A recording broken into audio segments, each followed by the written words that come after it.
আজিৰ এইটো ভিডিঅ'ত BABC BCom first semester new batch 2026-27 MDC humanities and social science 1 makers of modern Assam আধুনিক অসমৰ নিৰ্মাতা final examination 2026 common public important question and answer chapter নম্বৰৰ তো এইটো আছিল যিসকল ছাত্ৰতে গুৱাহাটী ইউনিভাৰ্চিটিৰ BA ফাৰ্ষ্ট সেমিষ্টাৰ পঢ়ি আছে 2026-27 শিক্ষাবৰ্ষ তেওঁলোকৰ যিটো MDC humanities and social science যিসকলে এই ছাবজেক্টৰ লৈছে তো তেওঁলোকৰ ছাবজেক্টৰ নামটো কি মেকাৰ্ছ অফ মডাৰ্ণ আছাম বা অসমত আধুনিক অসমৰ নিৰ্মাতা এই সাবজেক্টত তোমালোকৰ chapter number 1 important question answer final exam 2026 ৰ কাৰণে ইম্পৰ্টেন্ট কোশ্চেন আনসাৰ ডিসকাস কৰিম আৰু এই সাবজেক্টত যদি তোমালোকৰ সিলেবাস লাগে সিলেবাসৰ ওপৰত এখন ভিডিও বনাই দিয়া আছে তো এই ভিডিও ডেসক্ৰিপচনত কমেন্ট পিনত লিংক দিয়া আছে সিলেবাসটো তোমালোকে তাৰ পৰা চাই লবা আজি তোমালোকৰ চেপ্টাৰ নম্বৰ 1 ৰ ভাষা সাহিত্য আৰু সংস্কৃতিৰ ইম্পৰ্টেন্ট কোশ্চেন আনসাৰ চোৱা তো প্ৰথম ইম্পৰ্টেন্ট প্ৰশ্নটো হৈছে প্ৰত্যেকখন অসমীয়া বাতৰি কাকত বা আলোচনী অৰুণোদয় কিমান বৰ্গত প্ৰকাশ হয় কিমান বৰ্গত 1846 বৰ্গত 2 নম্বৰ আধুনিক যুগৰ অসমীয়া ভাষাৰ আদি লিখক বুলি কাক কোৱা হয় ভেৰি ভেৰি ইম্পৰ্টেন্ট আনন্দৰাম ঢেকিয়ালপোকনক আধুনিক যুগৰ অসমীয়া ভাষাৰ লিখক বুলি কোৱা হয় 3 নম্বৰ প্ৰশ্নটো কাৰ প্ৰচেষ্টাত অসমৰ বাংলা ভাষাৰ ঠাইত পুনৰ অসমীয়া ভাষা পৰিৱৰ্তন হয় তো আনন্দৰাম ঢেকিয়ালৰ ফকুনৰ অৰ্থাৎ পুনৰ অসমীয়া ভাষা পৰিৱৰ্তন হৈছিল কোশ্চেন নম্বৰ 4 আনন্দৰাম ঢেকিয়ালপোকনে লিখা দুখন পুথিৰ নাম লিখা ভেৰি ভেৰি ইম্পৰ্টেন্ট এটা হল অসমীয়া লৰাৰ মিত্ৰ আৰু আনটো হল a few remarks on the Assamese language and vernacular education question number 5 যে অসমীয়া লৰাৰ মিত্ৰ গ্ৰন্থখনৰ লিখক কোন ভেৰি ভেৰি ইম্পৰ্টেন্ট জিও 2023 এণ্ড 2024 এই প্ৰশ্নটো 2023 বৰ্গ গুৱাহাটী ইউনিভাৰ্চিটি ফাইনেল এক্সামিনেশ্যন আৰু 24 বৰ্গ ফাইনেল এক্সামিনেশ্যন আহিছিল তো 2025 বৰ্গত অহা নাই 2026 বৰ্গৰ কাৰণে কিন্তু তোমালোকৰ কাৰণে ভেৰি ভেৰি ইম্পৰ্টেন্ট প্ৰশ্ন নম্বৰটো 1 মাৰ্কছৰ কাৰণে আৰু উত্তৰটো কি হ'ব আনন্দৰাম ঢেকিয়ালপোকন আছিল অসমীয়া লৰাৰ মিত্ৰ গ্ৰন্থখনৰ লিখক কোশ্চেন নম্বৰ 6 আমাৰ ৰজা ৰামমোহন ৰায় বুলি কাক কোৱা হয় আনন্দৰাম ঢেকিয়ালপোকনক ৰজা ৰামমোহন ৰায় বুলি কোৱা হয় জ্যোতিপ্ৰসাদ আগৰৱালাৰ দ্বিতীয়খন অসমীয়া চলচ্চিত্ৰৰ নাম কি ভেৰি ভেৰি ইম্পৰ্টেন্ট এইটো যোৱা বৰ্ষৰ গুৱাহাটী ইউনিভাৰ্চিটি ফাইনেল এক্সামিনেশ্যন আহিছিল আৰু উত্তৰটো কি হ'ব ইন্দ্ৰমালতী 1939 চনত জ্যোতিপ্ৰসাদ আগৰৱালাৰ দ্বিতীয়খন চলচ্চিত্ৰৰ নাম তাৰপিছত তোমালোকৰ 8 নম্বৰ অসমীয়া ল'ৰা মিত্ৰ ক'ত ছপা হৈছিল কলিকতাৰ সমাচাৰ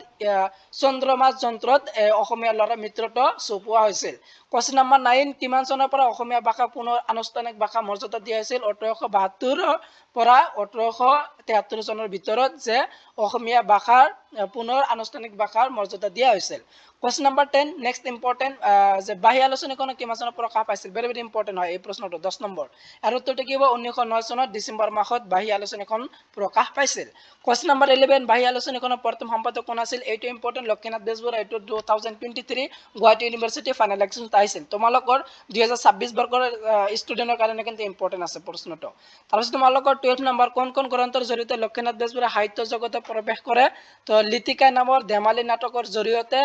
গ্ৰন্থখনৰ জৰিয়তে লক্ষীনাথ বেজবৰুৱাই কি সাহিত্য জগতত প্ৰৱেশ কৰে 13 নম্বৰ প্ৰশ্ন বেজবৰুৱাই কবিতা পুথিখন কেইখন তো দুখন প্ৰথম কবিতা পুথি কদমকলি আৰু দ্বিতীয় কবিতা পুথি পদমকলি তাৰপিছত তোমালোকৰ 14 নম্বৰ বেজবৰুৱাদেৱে লিখা তেখেতৰ আত্মকথা পুথিখনৰ নাম লিখা তাৰ উত্তৰটো কি মোৰ জীৱন সোঁৱৰণ এইটো আছিল বেজবৰুৱাদেৱে লিখা আত্মজীৱনীৰ তেখেতৰ আত্মকথাৰ পুথিখনৰ নাম তাৰপিছত তোমালোকৰ 15 নম্বৰ ডক্টৰ বাণীকান্ত কাকতে লিখা এখন কিতাপৰ নাম লিখা ভেৰি ভেৰি ইম্পৰ্টেন্ট হয় যে পুৰণি অসমীয়া সাহিত্য অন্য এক বিখ্যাত ইংৰাজী গ্ৰন্থ হ'ল যে আছামিজ ইনফৰমেশ্যন এণ্ড ডেভেলপমেণ্ট এইটো আছিল কি বাণীকান্ত কাকতে লিখা এখন গ্ৰন্থ বা কিতাপৰ নাম এইটো যোৱা বৰ্ষত গুৱাহাটী ইউনিভাৰ্চিটি ফাইনেল এক্সামিনেশ্যনত আহিছিল 1 মাৰ্কছৰ কাৰণে তোমালোকৰ কাৰণে ইম্পৰ্টেন্ট আছে তাৰপিছত তোমালোকৰ 16 নম্বৰ বেজবৰুৱাদেৱৰ ককা দেউতা আৰু নাতি ল'ৰা পুথিখনৰ কিমান চনত প্ৰকাশ পাইছিল কিমান চনত 1912 চনত এই যেটো বেজবৰুৱাদেৱৰ ককা দেউতাৰ নাতি ল'ৰা যেটো পুথি আছে হেটো প্ৰকাশ পাইছিল 17 নম্বৰ বেজবৰুৱাদেৱে লিখা দুখন বুৰঞ্জীৰ পুথিৰ নাম লিখা এইটো ইম্পৰ্টেন্ট আছে ভাৰতবৰ্ষ বুৰঞ্জী আৰু বৰোদা ষ্টেট লেকচাৰ্ছ এইটো আছিল বেজবৰুৱাদেৱে লিখা দুখন বুৰঞ্জী পুথিৰ নাম তাৰপিছত তোমালোকৰ 18 বেজবৰুৱাদেৱে ৰসৰাজ উপাধি কিমান চনত আৰু কোন ঠাইত দিয়া হৈছিল ভেৰি ভেৰি ইম্পৰ্টেন্ট আছিল যে বেজবৰুৱাদেৱে ৰসৰাজ উপাধি কিমান চন আৰু কোন ঠাইত দিয়া হৈছিল তো 1931 চনত শিৱসাগৰত বেজবৰুৱাদেৱক ৰসৰাজ উপাধিটো প্ৰদান কৰা হৈছিল তাৰপিছত তোমালোকৰ 19 নম্বৰ জ্যোতিপ্ৰসাদ আগৰৱালাক ৰূপকোঁৱৰ উপাধিটো কোনে দিছিল এইটো জিও 2024 তো গুৱাহাটী ইউনিভাৰ্চিটি ফাইনেল এক্সামিনেশ্যন প্ৰশ্ন আহিছিল 1 মাৰ্কৰ কাৰণে তো 2026 বৰ্গৰ ষ্টুডেন্টৰ কাৰণে ইম্পৰ্টেন্ট আছে আনন্দৰাম চন্দ্ৰ বৰুৱাই তাৰপিছত তোমালোকৰ 20 নম্বৰ বেজবৰুৱাই কিমান চনত অসম ছাত্ৰ সন্মিলনৰ অধিৱেশন সভাপতিত্ব কৰিছিল বেজবৰুৱাদেৱে 1921 চনত অসম ছাত্ৰ সন্মিলনৰ অধিৱেশন সভাপতিত্ব কৰিছিল 21 বেজবৰুৱাদেৱৰ প্ৰথম চুটিগল্প কোনটো জোনাকীৰ চতুৰ্থ বছৰৰ চতুৰ্থ সংখ্যাত প্ৰকাশিত হিয়তি নামৰ গল্পটো আছিল বেজবৰুৱাদেৱৰ প্ৰথম চুটিগল্প 22 ভূপেন হাজৰিকা কোনে কেতিয়া সুধাকণ্ঠ উপাধি প্ৰদান কৰে এইটো 2023 ফাইনেল এক্সামিনেশ্যনত আহিছিল তোমালোকৰ কাৰণে ইম্পৰ্টেণ্ট আছে তো 1968 চনত অসম সাহিত্য সভাৰ সভাপতি অতুল চন্দ্ৰ বৰুৱাই ভূপেন হাজৰিকা সুধাকণ্ঠ উপাধি প্ৰদান কৰে 23 অসমীয়া সাহিত্যত প্ৰথম আত্মজীৱনীমূলক ৰচনা বাটকীয়তা কোন তো লক্ষ্মীনাথ বেজবৰুৱা সাহিত্যৰতী লক্ষ্মীনাথ বেজবৰুৱাৰ আত্মজীৱনৰ নাম কি আছিল মোৰ জীৱন সোঁৱৰণ এইটো ইম্পৰ্টেণ্ট আছে 25 মোৰ জীৱন সোঁৱৰণক কোনজন ব্যক্তিয়ে one of the finished books in India literature বুলি কৈছিল আৰু কিবা ভাষাবিদ সুনীত কুমাৰ চেটাৰ্জীয়ে কৈছিল 26 নম্বৰ প্ৰশ্ন যে জ্যোতিপ্ৰসাদ আগৰৱালাই ৰচনা কৰা দুখন উল্লেখযোগ্য নাটক লিখা এইটো জিও 2024 এইটো গুৱাহাটী ইউনিভাৰ্চিটি ফাইনেল এক্সাম 2 নম্বৰৰ কাৰণে এইটো প্ৰশ্ন আহিছিল তো তোমালোকৰ কাৰণে ইম্পৰ্টেণ্ট আছে তাৰ উত্তৰটো কি হ'ব সুনীত কৌৰী আৰু কাৰেংগৰ লিগিৰি তাৰপিছত তোমালোকৰ 27 সম্পূৰ্ণ ৰূপত থকা জ্যোতিপ্ৰসাদ আগৰৱালাৰ দুখন নাটকৰ নাম লিখা কনকলতা সুন্দৰ কোঁৱৰ তাৰপিছত তোমালোকৰ 28 লক্ষ্মীনাথ বেজবৰুৱাই লিখা দুখন চুটিগল্প পুথিৰ নাম লিখা এটা হ'ল তোমালোকৰ সুৰভি সাধুকথাৰ কুকি অন্যখন হ'ল জনবেৰী এই দুটা আছিল কি লক্ষ্মীনাথ বেজবৰুৱাই লিখা দুখন চুটিগল্প তো চুটিগল্পটো লক্ষ্মীনাথ বেজবৰুৱাৰ চুটিগল্প যোৱা বৰ্ষত 2025ত গুৱাহাটী ইউনিভাৰ্চিটি ফাইনেল এক্সামিনেশ্যন 2 নম্বৰৰ কাৰণে তোমালোকৰ কাৰণে একদম ইম্পৰ্টেণ্ট আছে 29 কৰ্তা জ্যোতিপ্ৰসাদৰ কবিতাসমূহৰ একত্ৰিত কৰি প্ৰকাশ কৰা কাব্য সংকলনৰ নাম কি আছিল তো লুইতৰ পাৰ অগ্নিগড় তাৰপিছত তোমালোকৰ 30 বিষ্ণু ৰাভাৰ দুটা নাটক লিখা তো বিষ্ণু ৰাভাৰ দুটা নাটক 2023 বৰ্ষত ফাইনেল এক্সামিনেশ্যন আছিল তো সুনতি আৰু কৌৰী লবিতা এই দুটা আছিল বিষ্ণু ৰাভাৰ দুটা নাটকৰ নাম 31 প্ৰথম অসমীয়া বোলছবি জয়মতী কোন চনত নিৰ্মাণ কৰা হৈছিল 1935 চনত নিৰ্মাণ কৰা হৈছিল 32 জ্যোতিপ্ৰসাদ নিৰ্মাণ কৰা দ্বিতীয়খন বোলছবিৰ নাম কি আছিল ইন্দ্ৰমালতী তাৰপিছত তোমালোকৰ জ্যোতিপ্ৰসাদ আগৰৱালাই কোন দেশত বোলছবি নিৰ্মাণ প্ৰশিক্ষণ কৰিছিল জাৰ্মানীত ডক্টৰ ভূপেন হাজৰিকাই গীতত উল্লেখিত অসমৰ যিকোনো দুটা জনগোষ্ঠীৰ নাম লিখা এইটো জিও 2025 গুৱাহাটী ইউনিভাৰ্চিটিত এইটো আহিছিল তো বড়ো আৰু মিচিং দুটা আছে ডক্টৰ ভূপেন হাজৰিকাই গীতত উল্লেখ কৰা অসমৰ যিকোনো দুটা জনগোষ্ঠীৰ নাম নেক্সট ইম্পৰ্টেণ্ট প্ৰশ্ন নম্বৰ 35 যে বিষ্ণুপ্ৰসাদ ৰাভাই ৰচনা কৰা একমাত্ৰ উপন্যাসখনৰ নাম কি তাৰ উত্তৰটো কি হ'ব যে মিচিং কনিং এই দুটা আছিল কি বিষ্ণুপ্ৰসাদ ৰাভাই ৰচনা কৰা একমাত্ৰ উপন্যাস 36 বাণীকান্ত কাকতিৰ দুখন গ্ৰন্থৰ নাম লিখা জিও 2024 এই প্ৰশ্নটো গুৱাহাটী ইউনিভাৰ্চিটি ফাইনেল এক্সামিনেশ্যন 2024 বৰ্ষত আহিছিল আৰু উত্তৰটো কি হ'ব অসমীয়া ভাষাৰ গঠন আৰু বিকাশ এছামিজ ইটছ ইনফৰমেশ্যন ডেভেলপমেণ্ট আৰু বাণীকান্ত ৰচনাৱলী এই দুটা আছিল কি বাণীকান্ত কাকতিৰ দুখন গ্ৰন্থৰ নাম 37 নম্বৰ প্ৰশ্ন যে বিষ্ণুপ্ৰসাদ ৰাভাৰ একমাত্ৰ কাব্যপুথিখনৰ নাম কি আছিল নাৰী নৰ তাৰ নেক্সট প্ৰশ্ন নম্বৰটো যে তোমালোকৰ 38 যে বিষ্ণুপ্ৰসাদ ৰাভাই কি মতাদৰ্শ অনুসৰণ কৰিছিল মাৰ্ক্সবাদী মতাদৰ্শ এইটো গুৱাহাটী ইউনিভাৰ্চিটি যোৱা বৰ্ষত 2025 বৰ্ষৰ ফাইনেল এক্সামিনেশ্যনত আহিছিল 39 ভূপেন হাজৰিকাই জীৱনৰ প্ৰথম কণ্ঠগীত ৰচনা আৰু পৰিৱেশন কৰিছিল তো 39 নম্বৰটো ইম্পৰ্টেণ্ট আছে ইয়াৰ উত্তৰটো তোমালোকে চাই লোৱা যেতিয়া উত্তৰটো তোমালোকে দিয়ে আছে স্ক্ৰীনশ্বট মাৰি ল'বা 14 নম্বৰ প্ৰশ্ন যে ভূপেন হাজৰিকাই কোনখন কথাছবিত সৰ্বপ্ৰথম কণ্ঠদান কৰিছিল তো কোনখন কথাছবিত ইন্দ্ৰমালতী কথাছবিত সৰ্বপ্ৰথম কণ্ঠদান কৰিছিল 41 নেক্সট ইম্পৰ্টেণ্ট প্ৰশ্ন নম্বৰ যে 41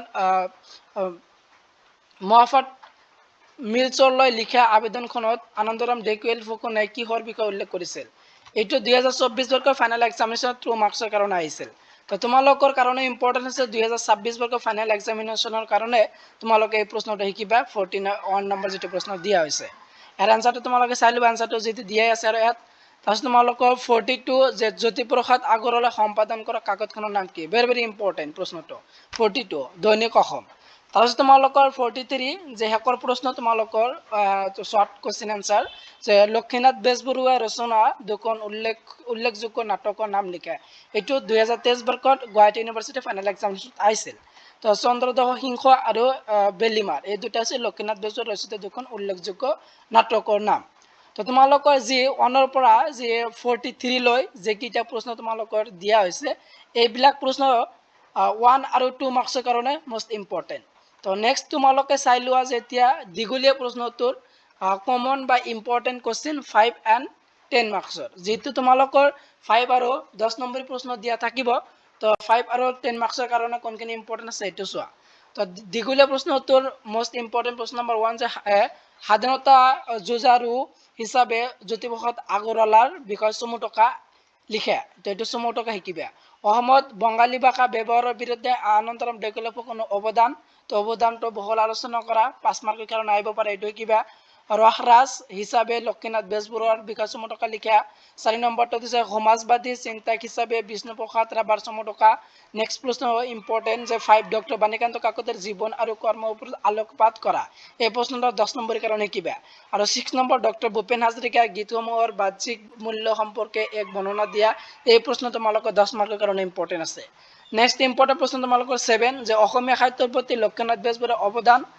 বিষয়ে চমু টকা লিখা অসমীয়া সমাজ ব্যৱস্থাৰ প্ৰতি জ্যোতিপ্ৰসাদ আগৰৱালাৰ সাংস্কৃতিক অৱদান তাৰপিছত 9 নম্বৰ যে ডক্টৰ ভূপেন হাজৰিকাই লাভ কৰা বঁটা আৰু সন্মানসমূহৰ এক চমু আভাস দিয়া 10 নম্বৰ প্ৰশ্ন আনন্দৰাম ঢেকীয়াল ফুকনৰ সাহিত্য কীৰ্তিৰ আভাস দিয়া এই প্ৰশ্নটো তোমালোকৰ শিকি ল'বা তোমালোকৰ 5 বা অথবা 10 মাৰ্কছৰ কাৰণে বিষ্ণুপ্ৰসাদ ৰাভাৰ বিপ্লৱী আৰু সাংস্কৃতিক জীৱন সম্পৰ্কে সংক্ষিপ্তভাৱে আলোচনা কৰা 10 মাৰ্কৰ কাৰণে ইম্পৰ্টেণ্ট আৰু শেষৰটো হ'ল 12 বাণীকান্ত কাকতিৰ সাহিত্য কৰ্মৰাজিৰ আলোকত অসমীয়া ভাষাৰ বিকাশ এক আভাস দিয়া তো এই যি তোমালোকৰ অনৰ পৰা যি 12 লৈকে প্ৰশ্ন দিয়া আছিল এই প্ৰশ্ন তোমালোকৰ দীঘলীয়া প্ৰশ্নটোৰ 5 আৰু 10 মাৰ্কছৰ কাৰণে এইবিলাক ইম্পৰ্টেণ্ট তোমালোকৰ প্ৰথম চেপ্টাৰৰ তো এইটোৱে আছিল কি তোমালোকৰ যিটো ফাৰ্ষ্ট সেমিষ্টাৰৰ BA BC BCom 2026-27 শিক্ষাবৰ্ষৰ যিসকল ছাত্ৰ ছাত্ৰী মাল্টি ডিচিপ্লিনাৰী কোৰ্স চমুকৈ যিটো MDC